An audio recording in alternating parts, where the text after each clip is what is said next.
ನಮಸ್ತೆ ಎಲ್ರಿಗೂ. ಹೇಗಿದ್ದೀರಾ ಎಲ್ಲರೂ ಚೆನ್ನಾಗಿದ್ದೀರಾ ಅಂದ್ಕೊಳ್ತೀನಿ. ನಾನು ಕೂಡ ತುಂಬ ಚೆನ್ನಾಗಿದ್ದೀನಿ. ನಾನು ನಿಮ್ಮ Vijayalakshmi. Welcome back to my YouTube channel food for good. ನಾನು ಇವತ್ತಿನ ವಿಡಿಯೋದಲ್ಲಿ ಹಾಗಲಕಾಯಿ ಸಾಂಬಾರು ಮಾಡ್ತಾಯಿದ್ದೀನಿ. ಹಾಗಲಕಾಯಿ ಸಾಂಬಾರು ಹೇಗೆ ಮಾಡೋದು ಅಂತ ನೋಡ್ಕೊಂಬರೋಣ. ಅದಕ್ಕೂ ಮೊದಲು ನೀವಿನ್ನೂ ನಮ್ಮ ಚಾನಲ್ನ ಸಬ್ಸ್ಕ್ರೈಬ್ ಮಾಡಿಲ್ಲ ಅಂದರೆ ಈ ಕೂಡಲೇ ಸಬ್ಸ್ಕ್ರೈಬ್ ಮಾಡ್ಕೊಳ್ಳಿ. ಹಾಗೆ ಪಕ್ಕದಲ್ಲೇ ಬರೋವಂಥ ಬೆಲ್ಲೈಕನ್ನು ಕ್ಲಿಕ್ ಮಾಡ್ಕೊಳ್ಳಿ. ಇದರಿಂದ ನಾನು ಹಾಕೋ ಎಲ್ಲ ರೆಸಿಪಿಗಳದ್ದು ನೋಟಿಫಿಕೇಷನ್ ನಿಮಗೆ ಬರುತ್ತೆ. ಈ ಹಾಗಲಕಾಯಿ ಸಾಂಬಾರು ರೈಸ್ ಜೊತೆ ತುಂಬಾ ಚೆನ್ನಾಗಿರುತ್ತೆ. ನಿಮಗೆ ಈ ಥರ ಮಾಡಿದ್ರೆ ನಿಮಗೆ ಕಹಿ ಸ್ವಲ್ಪನೂ ಗೊತ್ತಾಗಲ್ಲ. ಇದಕ್ಕೋಸ್ಕರ ನಾನು ಅರ್ಧ kg ಹಾಗಲಕಾಯಿನ ತೊಗೊಂಡಿದ್ದೀನಿ. ನೋಡಿ, ಫ್ರೆಶ್ ಆಗಿದೆ ಹಾಗಲಕಾಯಿ, ಎಷ್ಟು ಚೆನ್ನಾಗಿದೆ ಅಂತ ನೋಡ್ತಾ ಇರ್ಬೋದು ನೀವೇ. ಅದಕ್ಕೋಸ್ಕರ ನಾನು ಒಂದು 2 ಗಡ್ಡೆ ಈರುಳ್ಳಿ, 1 ಗಡ್ಡೆ ಬೆಳ್ಳುಳ್ಳಿ, ಹಾಗೆ ಒಂದು 4 ಟೊಮೆಟೊನ ಈ ಥರ ಕಟ್ ಮಾಡಿ ಇಟ್ಕೊಂಡಿದ್ದೀನಿ. ಹಾಗೆ ಹಾಗಲಕಾಯಿನ ಸಣ್ಣ ಸಣ್ಣಕ್ಕೆ ಕಟ್ ಮಾಡಿ ಇಟ್ಕೊಂಡಿದ್ದೀನಿ. ಇದನ್ನಿವಾಗ ನಾನು ಸ್ವಲ್ಪ ನೀರು ಹಾಕಿ ಚೆನ್ನಾಗಿ ತೊಳಿಬೇಕು. ಈ ಕಹಿ ಅಂಶ ಏನಿದೆ ಅದು ಇದರಲ್ಲಿ ಸ್ವಲ್ಪ ಹೋಗುತ್ತೆ. ನೋಡಿ, ಸ್ವಲ್ಪ ನೀರು ಹಾಕ್ಕೊಂಡೆ, ಅದಕ್ಕೇ ಒಂದು ಅರ್ಧ ಸ್ಪೂನು ಕಲ್ಲುಪ್ಪನ್ನು ಹಾಕ್ಕೊಂಡೆ. ಉಪ್ಪು ಹಾಕ್ಕೊಂಡು ಚೆನ್ನಾಗಿ ಕಿವುಚಿ ತೊಳಿಬೇಕಿದನ್ನು. ನಿಮಗೆ ಕಹಿ ತಿಂತೀರಿ ಅಂತಾದರೆ ಈ ಥರ ಏನು ಮಾಡಬೇಕಾಗಿಲ್ಲ, ಸ್ವಲ್ಪ ನೀರು ಹಾಕಿ ತೊಳೆದ್ರೆ ಸಾಕು. ಕೆಲವ್ರಿಗೆ, ಹೆಚ್ಚಿನವ್ರಿಗೆ ಹಾಗಲಕಾಯಿ ಅಂದರೆ ಆಗಲ್ಲ, ಕಹಿಯಾಗಿರುತ್ತೆ ಅಂಥವರು ಈ ಥರ ಸ್ವಲ್ಪ ಉಪ್ಪು ಹಾಕಿ ನೀರು ಹಾಕಿ ಈ ಥರ ಚೆನ್ನಾಗಿ ಕಿವುಚಿದ್ರೆ ಅದರ ಕಹಿ ಅಂಶ ಸ್ವಲ್ಪ ಹೋಗುತ್ತೆ. ಈ ಶುಗರೆಲ್ಲ ಇರೋರು ಈ ಥರ ಕಿವುಚಿರೋ ನೀರನ್ನ ಉಪ್ಪು ಹಾಕಬಾರ್ದು. ಹಾಗೆ ಒಂದು ಸಾರಿ ಲೈಟಾಗಿ ತೊಳ್ಕೊಂಡು ಈ ಥರ ನೀರು ಹಾಕಿ ಕಿವುಚಿರೋ ನೀರನ್ನ ಕುಡಿಬೇಕು. ಅದು ಶುಗರ್ನವ್ರಿಗೆ ತುಂಬ ಒಳ್ಳೆಯದು. ದಿನಕ್ಕೆ 1 ಗ್ಲಾಸ್ ಕುಡಿದ್ರೂ ಸಾಕು. ಈ ಥರ ಕಿವುಚಿ ಒಂದು ಅರ್ಧ ಗಂಟೆ ಅದನ್ನು ಹಂಗೆ ನೀರಲ್ಲೇ ಇಟ್ಟಿರಬೇಕು. ಇವಾಗ ಸ್ಟವ್ ಆನ್ ಮಾಡಿಕೊಂಡು ಒಂದು ಪಾತ್ರೆನ ಸ್ಟವ್ ಮೇಲೆ ಇಟ್ಕೊಂಡಿದ್ದೀನಿ. ಅದಕ್ಕೆ 1 ಸ್ಪೂನ್ನಷ್ಟು ಎಣ್ಣೆ ಹಾಕ್ಕೊಂಡಿದ್ದೀನಿ. ಎಣ್ಣೆ ಬಿಸಿ ಆದಮೇಲೆ ಸಾಸಿವೆನ ಹಾಕ್ಕೊಳ್ತಾ ಇದ್ದೀನಿ. ಸಾಸಿವೆ ಎಲ್ಲ ಸಿಡ್ದಾದ್ಮೇಲೆ ಬೆಳ್ಳುಳ್ಳಿನ ಹಾಕ್ಕೊಳ್ತಾ ಇದ್ದೀನಿ. ನಾನು ಆವಾಗಲೇ ಬಿಡಿಸಿಟ್ಕೊಂಡಿದ್ನಲ್ವ 1 ಗಡ್ಡೆ ಬೆಳ್ಳುಳ್ಳಿ, ಅದನ್ನು ಹಾಕ್ಕೊಳ್ತಾ ಇದ್ದೀನಿ. ಹಾಗೆ 2 ಗಡ್ಡೆ ಈರುಳ್ಳಿನ ಕಟ್ ಮಾಡಿ ಇಟ್ಕೊಂಡಿದ್ದೆ, ಅದನ್ನು ಹಾಕ್ಕೊಳ್ತಾ ಇದ್ದೀನಿ. ಎಲ್ಲ ಹಾಕ್ಕೊಂಡು ಚೆನ್ನಾಗಿ ಎಣ್ಣೆಲೆ ಫ್ರೈ ಆಗಬೇಕು. ಈರುಳ್ಳಿ ಬೆಳ್ಳುಳ್ಳಿ ಚೆನ್ನಾಗಿ ಫ್ರೈ ಆಗಬೇಕು. ಒಂದು ಸ್ವಲ್ಪ ಫ್ರೈ ಆದಮೇಲೆ ಇವಾಗ ಟೊಮೆಟೊ ಕಟ್ ಮಾಡಿ ಇಟ್ಕೊಂಡಿದ್ದೀವಲ್ವ ಅದನ್ನು ಹಾಕೋಕ್ಕಿದೆ. ಇದು ಸ್ವಲ್ಪ ಮೆತ್ತಗಾಗಲಿ.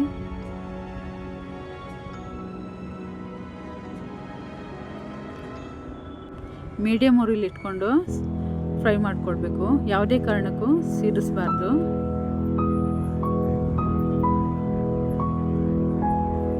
ನಾನು ಜಾಸ್ತಿ ಏನು ಎಣ್ಣೆ ಹಾಕಿಲ್ಲ, 1 ಸ್ಪೂನ್ ಹಾಕಿದ್ದೀನಿ ಅಷ್ಟೇ.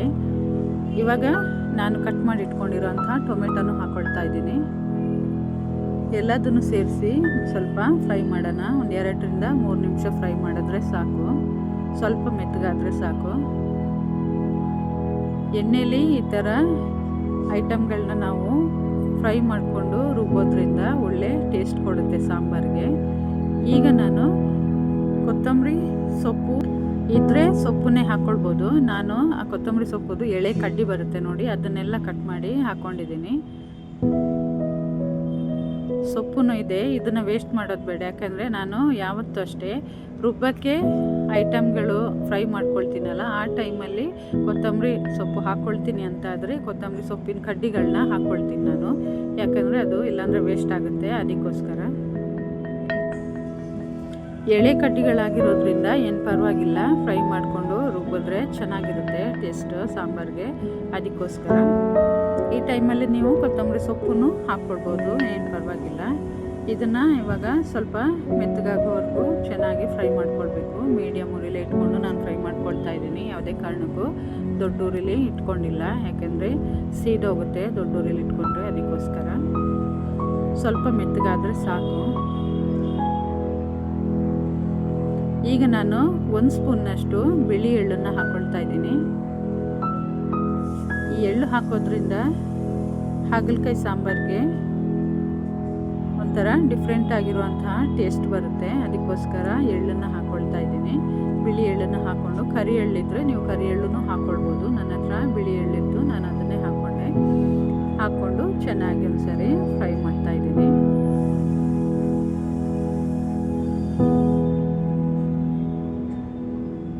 ನೋಡಿ ಮೆತ್ತಗಾಗ್ತಾ ಬಂದಿದೆ. ಸಾಕು ಇಷ್ಟ ಆದರೆ.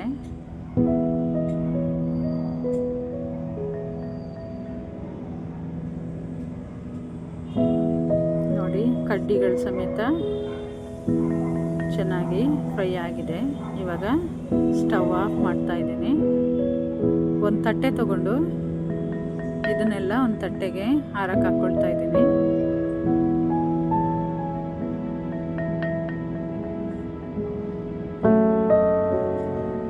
ಇದನ್ನೊಂದು 2 ನಿಮಿಷ ಹಂಗೆ ತಣ್ಣಗೆ ಹಾಕ್ಬಿಡ್ಬೇಕು. ಚೆನ್ನಾಗಿ ತಣ್ಣಗಾದ್ಮೇಲೆ ಮಿಕ್ಸಿಗೆ ಹಾಕ್ಕೊಂಡು ರುಬ್ಬೋಣ.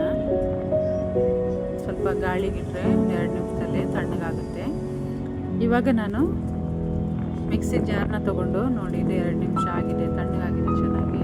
ಇವಾಗ ಮಿಕ್ಸಿ ಜಾರ್ಗೆ ಇದನ್ನೆಲ್ಲ ಹಾಕ್ಕೊಳ್ತಾ ಇದ್ದೀನಿ.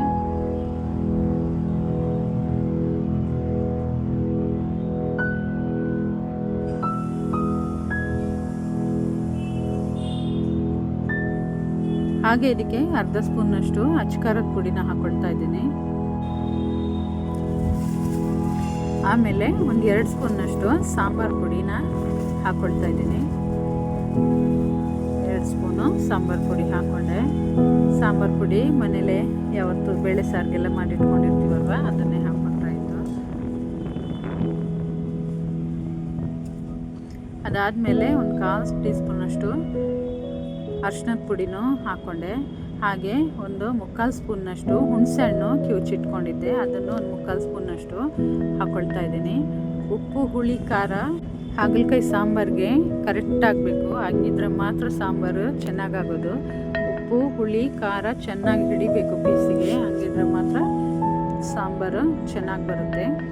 ಇವಾಗ ನಾನು ಆ ಪಾತ್ರೆಯಲ್ಲಿ ಹುರಿದ್ನಲ್ವ, ಅದರಲ್ಲಿ ಎಳ್ಳು ಎಲ್ಲ ಇತ್ತು, ಅದಕ್ಕೆ ಸ್ವಲ್ಪ ನೀರು ಹಾಕ್ಕೊಂಡೆ, ಯಾಕಂದರೆ ವೇಸ್ಟ್ ಮಾಡೋದು ಬೇಡ ಅಂತ. ಹಾಗೆ ಇನ್ನೊಂದು ಸ್ವಲ್ಪ ನೀರು ಹಾಕ್ಕೊಂಡು ಇದನ್ನು ನುಣ್ಣಗೆ ರುಬ್ಕೊಂಬರ್ತೀನಿ.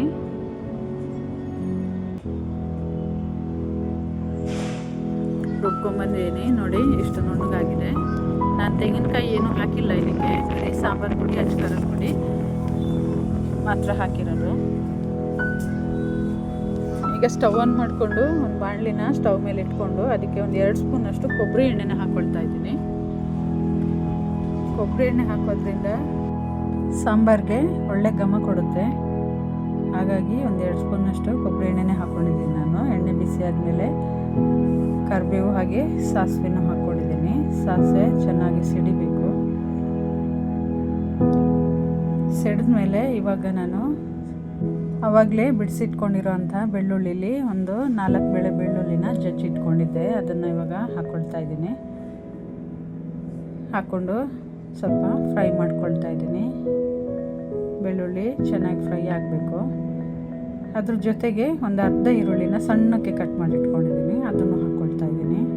ಈರುಳ್ಳಿ, ಬೆಳ್ಳುಳ್ಳಿ ಹಾಕಿ ಒಗ್ಗರಣೆ ಕೊಡೋದ್ರಿಂದ ಸಾಂಬಾರಿಗೆ ಒಳ್ಳೆ ಟೇಸ್ಟ್ ಬರುತ್ತೆ.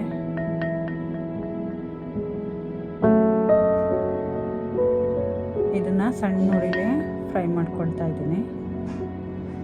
ಇವಾಗ ನಾನು ಆವಾಗಲೇ ನೀರಲ್ಲಿ ನೆನೆಸಿಟ್ಟಿದ್ನಲ್ವ ಹಾಗಲಕಾಯಿ, ಅದನ್ನು ನೀರಿಂದ ತೆಗೆದು ನೀರನ್ನೆಲ್ಲ ಚೆನ್ನಾಗಿ ಸೋರಿಸ್ಬಿಟ್ಟು ಹಾಕ್ಕೊಳ್ತಾ ಇದ್ದೀನಿ.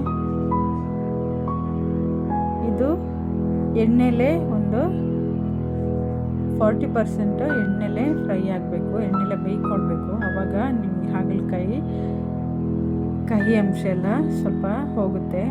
ಎಣ್ಣೆಲೇ ಬೇಯೋದ್ರಿಂದ ಹಾಗಲಕಾಯಿದು ಟೇಸ್ಟ್ ಕೂಡ ತುಂಬ ಚೆನ್ನಾಗಿರುತ್ತೆ ತಿನ್ನಬೇಕಾದ್ರೆ.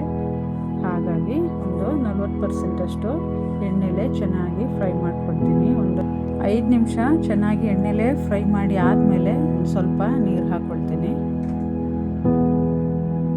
ನೀರು ಹಾಕ್ಕೊಂಡು ಒಂದು 10 ನಿಮಿಷ ಹಾಗೆ ಮುಚ್ಚಿಟ್ಟು ಬೇಯಿಸ್ಕೊಳ್ತೀನಿ. ಯಾಕಂದರೆ ಹಾಗಲಕಾಯಿ ಬೇಗ ಬೇಯಲ್ಲ, ನಿಮಗೆ ಗೊತ್ತು. ನಾನು ಕುಕ್ಕರ್ಗೆಲ್ಲ ಹಾಕಿ ಬೇಯಿಸಲ್ಲ. ತರಕಾರಿಗಳನ್ನ ಕುಕ್ಕರ್ಗೆ ಹಾಕಿ ಯಾವತ್ತೂ ಬೇಯಿಸಬಾರ್ದು, ಯಾಕಂದರೆ ಅದು ತುಂಬ ಮೆತ್ತಗಾಗ್ಬಿಡುತ್ತೆ. ಅಷ್ಟೊಂದು ಬೇಯಿಸಿ ತರಕಾರಿನ ತಿನ್ನೋದು ಒಳ್ಳೆಯದಲ್ಲ. ಸ್ವಲ್ಪ ಒಂದು 80-90% ಬೆಂದರೆ ಸಾಕು. ಫುಲ್ಲು ಬೇಯಿಸಬಾರ್ದು ತರಕಾರಿನ ಯಾವತ್ತು. ಇದಕ್ಕೆ ಇವಾಗ 1 ಸ್ಪೂನು ಉಪ್ಪನ್ನು ಹಾಕಿ ಮುಚ್ಚಿಟ್ಟು 10 ನಿಮಿಷ ಬೇಯಿಸ್ತಾ ಇದ್ದೀನಿ. ನೋಡಿ 10 ನಿಮಿಷ ಆಗಿದೆ. ಮುಚ್ಚಳ ತೆಗೆದು ನೋಡ್ತಾ ಇದ್ದೀನಿ, ಬೆಂದಿದೆ ಚೆನ್ನಾಗಿ.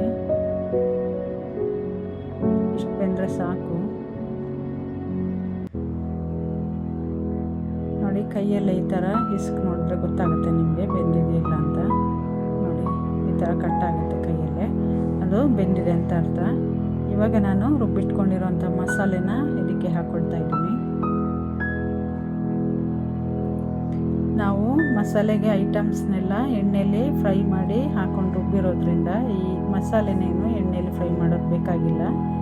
ಹಾಗಾಗಿ ಇದಕ್ಕೇ ಮಸಾಲೆನ ಹಾಕ್ಕೊಂಡು ಚೆನ್ನಾಗಿ ಮಿಕ್ಸ್ ಮಾಡಿ, ಸಾರು ನಮಗೆ ಯಾವ ಹದಕ್ಕೆ ಬೇಕು ನೋಡಿಕೊಂಡು ಮಿಕ್ಸ್ ಮಾಡ್ಕೊಳ್ಬೇಕು. ನೋಡಿ ಇಷ್ಟು ದಪ್ಪಕ್ಕಿದ್ರೆ ಸಾಕು, ಅದು ಕುದಿಬೇಕಾದ್ರೆ ಇನ್ನೂ ಸ್ವಲ್ಪ ದಪ್ಪ ಬರುತ್ತೆ. ಒಂದು 5 ನಿಮಿಷ ಚೆನ್ನಾಗಿ ಕುದಿಸ್ಬೇಕು.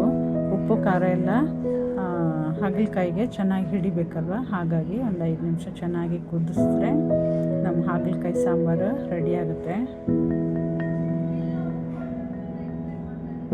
ನಾವು ಯಾವಾಗಲೂ ಹಾಗಲಕಾಯಿ ಗೊಜ್ಜು ಚಪಾತಿಗೆಲ್ಲ ಮಾಡ್ಕೊಳ್ತೀವಿ, ಆದರೆ ಹಾಗಲಕಾಯಿ ಸಾಂಬಾರು ಮಾಡೋದು ಕಡಿಮೆ. ಯಾಕೆಂದರೆ ಹೆಚ್ಚಿನವ್ರ ಮನೇಲಿ ನಾನು ನೋಡಿದ್ದೀನಿ ಹಾಗಲಕಾಯಿನ ತಿನ್ನಲ್ಲ ಸಾಂಬಾರೆಲ್ಲ ಮಾಡಿದ್ರೆ. ನೀವು ಈ ಥರ ಟ್ರೈ ಮಾಡಿ ನೋಡಿ, ಖಂಡಿತ ಹಾಗಲಕಾಯಿ ತಿನ್ನದೇ ಇರೋರು ಸಮೇತ ತಿಂತಾರೆ.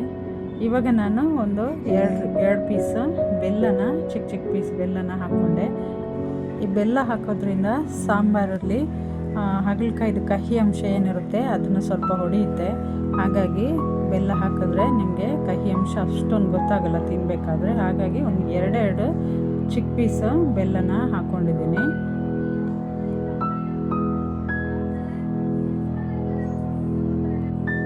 ಬೆಲ್ಲ ಹಾಕಿದ್ಮೇಲೆ 1 ನಿಮಿಷ ಕುದ್ರೆ ಸಾಕೋದು, ಜಾಸ್ತಿ ಏನು ಕುದಿಸೋದು ಬೇಕಾಗಿಲ್ಲ. ಸೌಟ್ ಮಾತ್ರ ಹಾಕಬೇಕು, ಯಾಕೆಂದರೆ ಬೆಲ್ಲ ಹಾಕಿರೋದ್ರಿಂದ ತಳ ಹಿಡಿಯೋ ಚಾನ್ಸಸ್ ಇರುತ್ತೆ. ಫೈನಲಿ ನಮ್ಮ ಹಾಗಲಕಾಯಿ ಸಾಂಬಾರು ರೆಡಿಯಾಗಿದೆ. ಸ್ಟವ್ ಆಫ್ ಮಾಡಿದೆ. ನೋಡಿ ಹೇಗೆ ಬಂದಿದೆ ಅಂತ. ತುಂಬಾ ಒಳ್ಳೆ ಘಮ ಬರ್ತಾ ಇದೆ ಈ ಹಾಗಲಕಾಯಿ ಸಾಂಬಾರ್ದು. ನೀವು ಇದನ್ನು ರೈಸ್ಗೆ ತುಂಬಾ ಚೆನ್ನಾಗಿರುತ್ತೆ. ಹಾಗಾಗಿ ಖಂಡಿತ ನಿಮ್ಮ ಮನೇಲಿ ಇದನ್ನು ಟ್ರೈ ಮಾಡಿ ನೋಡಿ. ತಿಂಗಳಲ್ಲಿ ಒಂದು ಸರಿನಾದರೂ ಹಾಗಲಕಾಯಿನ ತಿನ್ನಬೇಕು. ನಮ್ಮ ದೇಹಕ್ಕೆ ಕಹಿ ಅಂಶ ಅನ್ನೋದು ಸ್ವಲ್ಪನಾದರೂ ಸೇರಬೇಕು. ನಮ್ಮ ಆರೋಗ್ಯಕ್ಕೂ ಒಳ್ಳೆಯದಿದು. ಶುಗರ್ ಇರೋರಿಗಂತೂ ತುಂಬಾ ಒಳ್ಳೆಯದು. ಬೆಲ್ಲ ಹಾಕದೆ ಮಾಡಿ ತಿನ್ನಬೇಕು ಶುಗರ್ ಇರೋರು. ಈ ರೆಸಿಪಿ ನಿಮಗೆ ಇಷ್ಟ ಆಗಿದ್ದರೆ ಒಂದು ಲೈಕ್ ಮಾಡಿ, ಕಮೆಂಟ್ ಮಾಡಿ, ಹಾಗೂ ನಿಮ್ಮ ಫ್ಯಾಮಿಲಿ ಫ್ರೆಂಡ್ಸ್ಗೂ ಶೇರ್ ಮಾಡಿ. ಇದನ್ನು ನಿಮ್ಮ ಮನೇಲಿ ಟ್ರೈ ಮಾಡಿ ನೋಡಿ, ಖಂಡಿತ ತುಂಬಾ ಚೆನ್ನಾಗಿರುತ್ತೆ. ಇನ್ನೊಂದು ಹೊಸ ರೆಸಿಪಿ ಜೊತೆ ಸಿಗೋಣ. Thank you for watching.